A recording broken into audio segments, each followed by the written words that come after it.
Welcome back to your daily sports fix. I'm Scott Anthony Smith. As always, my two sports gurus here, Ken Waltz, Mark Haskell. Got a few things to talk about today. We want to talk NFL playoffs, obviously with the Super Bowl coming, and the Patriots with the #1 seed in the AFC and the first round bye. There's lots to talk about. We also want to talk about high school basketball. Already into the season, and there's a lot of exciting things going on.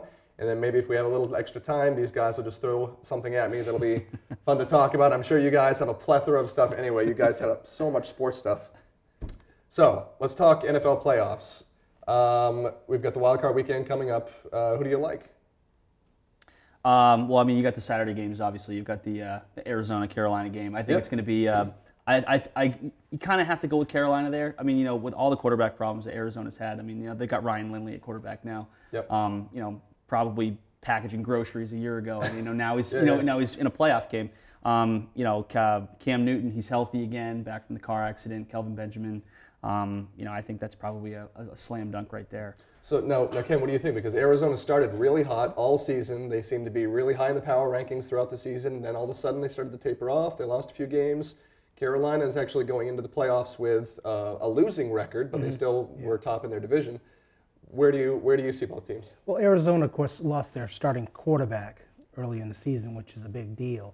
And they've gone down to their third-string quarterback at one point, I think, played some games. So the quarterback position has been a problem for them. The defense is very good, but I like Carolina because they're kind of peaking at the right time. They have a losing record, which is kind of embarrassing to make the playoffs with a losing record. But I'll be honest with you, they're playing well right now, so I think they'll win that game. Okay, we're looking at the NFC side then with the other wild card game this weekend. Got the Detroit Lions and Dallas Cowboys on Sunday. What do you take in that game, Ken? I'm taking Dallas at home. I think it's time for Tony Romo and the crew to come through in the playoffs and win a big game. It's at home, and plus Detroit, the karma is just not good. There's too much thuggery going on with Detroit. Sure. Too many bad things happening, and I like Dallas in this one. Yeah, I'd have to agree with you. Tony Romo's been playing really well. I mean, there's rumblings of a dark horse MVP type of situation going on with him. I'm hearing about that. I don't know if I buy all that, but but in this game, I think you got to take Dallas. I think Tony Romo proved that he can win some games in December. Ndamukong Suh is now coming back, and that'll be a big help for Detroit's front line. But they got too many weapons: Murray, Des Bryant. I think Dallas wins probably easy. That's a whole other story with Suh and the suspension going down to just a monetary fine and having him stay in the game. But we won't touch on that. Let's go to the AFC side. Indianapolis and Cincy. What do you take on that, Ken? I like Indianapolis at home just because Andrew Luck is a quarterback who's coming of age. He throws a lot of touchdowns. He does throw a lot of interceptions too. Gives up the ball a little bit. But I like Indianapolis at home. But I think it's going to be closer than people might think. Sure. It's actually the one game that we disagree on. I actually took Cincinnati with a little upset here. I think that Indy's defense has been really suspect, and Andrew Luck. Andrew Luck is great. They can score a ton of points, but their Indy's defense has been suspect against the run. They've got Jeremy Hill. They've got Giovanni Bernard. I think you're going to see a lot of those guys in this game. I think the Cincinnati can definitely pull the upset. Andy Dalton's got to play well. I was going to say, do you think Andy Dalton's getting a little? Is he going a little under the radar? I mean, you're not really hearing his name, but since he's in here, they've got a good quarterback. Yeah, but he's kind of not done well in big games in the past, so I'm kind of worried about his track record. Okay. And plus he's going on the road, and Indianapolis plays well at home. I'm just not sold on Dalton yet. Sure. All right, looking at that last AFC game, Steelers and Ravens. That's going to be a big matchup. Oh, that's a battle. So, that's going to be a black and blue battle. I don't know if I can pick. Those teams hate each other. Yeah. And they're in the same division, and they're just ready to battle. And I don't know who's going to win. I think Pittsburgh's the better team, but without Bell, it's dicey. Right. Yeah, I think Antonio Brown, I think he just really emerges here as probably the best wide receiver in football. just some of the games, he practically kicked the guy early in the season to return a punt for a touchdown.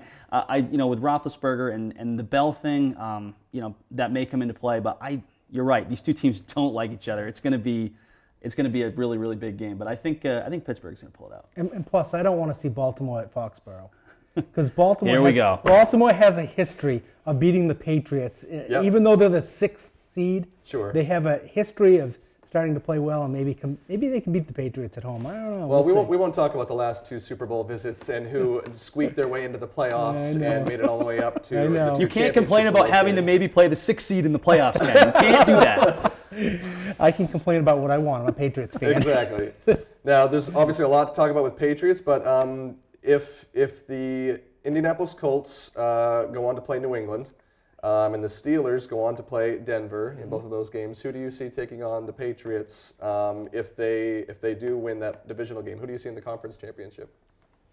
Well, I mean, I'd like to see New England and Pittsburgh, but I'm pretty sure that Denver will pull it together, and they'll be ending up coming to Foxborough. So I'm pretty sure that's the way it'll end up. A lot of people are thinking Peyton Manning's a little lackluster lately. Do you see him stepping up though in that game, and do you see New England with a win if that's the matchup? It's hard to discount Peyton Manning. I mean, with all he's accomplished and everything, but I definitely think that divisional round game. I mean, we're already penciling them in to win, but I think Pittsburgh going to Denver, I think that's going to be, just a great game. I think New England gets to the conference championship pretty easy. Yeah. They've got an easier road. If they had to play Pittsburgh and Denver back to back, that'd be a lot more trouble for them. But they're only going to have to take one of them. And I think Pittsburgh actually, if Bell comes around, I think that Pittsburgh could go in there and beat Denver. And I think Pittsburgh has a better chance to beat New England than Denver does.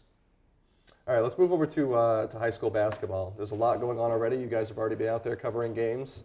Who do you like locally? Who's a big contender, and who do you think the underdog, the Cinderella story, is going to be this season? I mean, it's hard to imagine, but we're halfway through the season already. It goes so quick. High school basketball season is the quickest season. They play, they play the 16-game schedule, but it's halfway through already before we start January. So a lot of good teams, a lot of rebuilding teams locally, a lot of young teams. We have several girls teams in the area that are very good.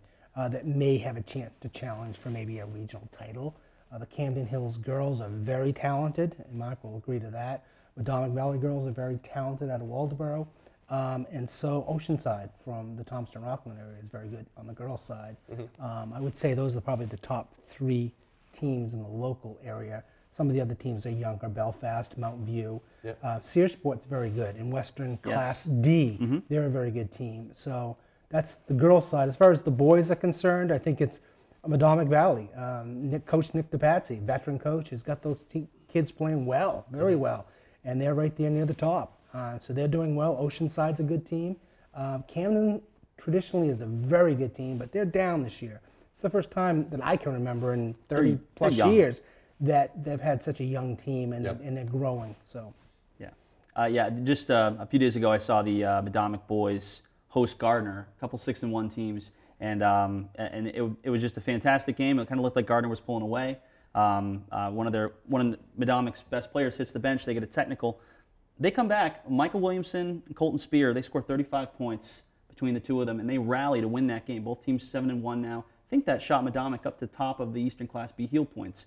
Really kind of showed the character of that team, and that they're really a great team from top to bottom, and they could be a really tough team to knock out once the playoffs roll around. And I do want to mention that some of the Waldo County teams, Belfast boys started slowly, but under their new coach, Marty Mesa, they have really started to come on and are playing good basketball. Athletic team, playing well. Mount View started slow. They're starting to come back and play well. I think they have a 500 record, if I'm not mistaken, which is pretty impressive with a young group. So, and Searsport boys are very talented. So there's a lot of good basketball being played in Waldo County, too. Appreciate the time, guys. I know we've got a lot more to talk about. I'm sure we'll be seeing you guys again soon. You can always check us out for everything sports at VStv.me. Make sure you also tune in. Time Warner 88, January 19th, we'll be launching. And you can check us out on Facebook. For everything else, check us out. Keep your eye on the ball.